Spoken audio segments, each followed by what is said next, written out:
Alright, so the process for Photoshop is gonna look like this. We're gonna set up a small file, 2 by 2 inches, gonna keep it at 300 dpi, and that's gonna be the file that we'll save our pattern from.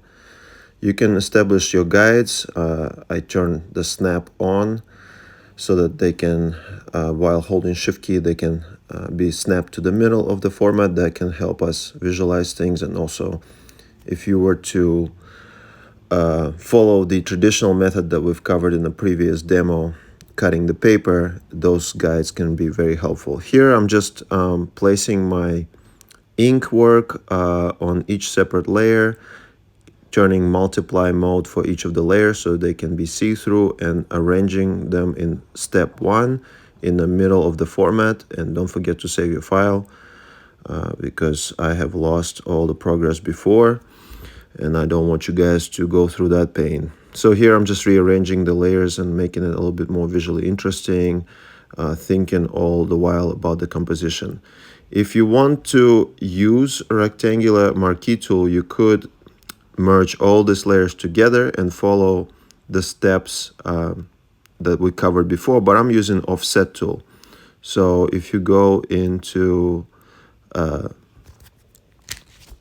filter, other, offset, you're gonna offset it by half of your format. So here you see that we set it up 600 by 600 pixels. So we'll choose half of that, which is 300, and it will offset. It will do the hard work for you and offset it just like we did with the paper cutting, instead of doing it manually with merging all the layers and then flip-flopping the diagonal corners.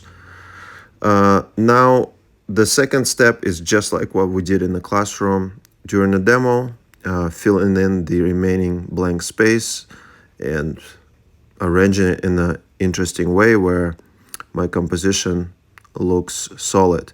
Because you've done all the hard work with your inking, and you will basically end up with the final product of this step that I'm showing you here with a different set of inks. You will not need to rearrange them really, you just need to clean up your cutting lines, etc. And then you just go to edit define pattern, name your pattern. I'm just naming it 01 lion flowers. You can name it whichever way you want, and then we're gonna create a new file, set it to tabloid, which is 11 by 17, and make sure it's 300 dpi so it's nice and crisp in your final rendering. And then we're gonna create a new layer and fill it with your pre-saved pattern. And of course you can now, with the new layer that you fill with patterns, increase the scale, etc. Here I'm saving my previous 2 by 2 tile into a new file so that I can mess around with my color. You can see I create a new layer underneath and messing with hue and saturation panel. That's Command U for a shortcut. Just kind of playing around with different color. I'm creating a copy of my main ink so I don't mess with the original, and here I'm adjusting the same panel with hue and saturation and lightness to colorize the ink into one hue. You can also do the same for copying your original ink work into a separate layer and then clipping a new layer above it with holding a Shift key and pointing to the previous layer. Don't forget to set it to overlay mode so you can now pick a brush and a new color and paint over it that will keep it clipped to your ink work, because the previous layer underneath is still set to multiply. It will not colorize anything outside of your ink work.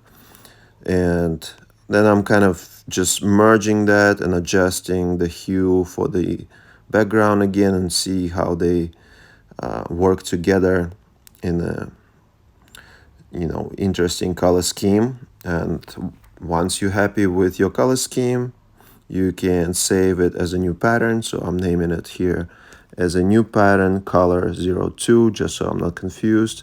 And going back to my previous tabloid file, just gonna fill it, new layer obviously first, and then fill it with my newly saved color pattern. And there you have it. Could be wallpaper or gift paper. Mine looks a little bit more like traditional French toile, but that's pretty much it.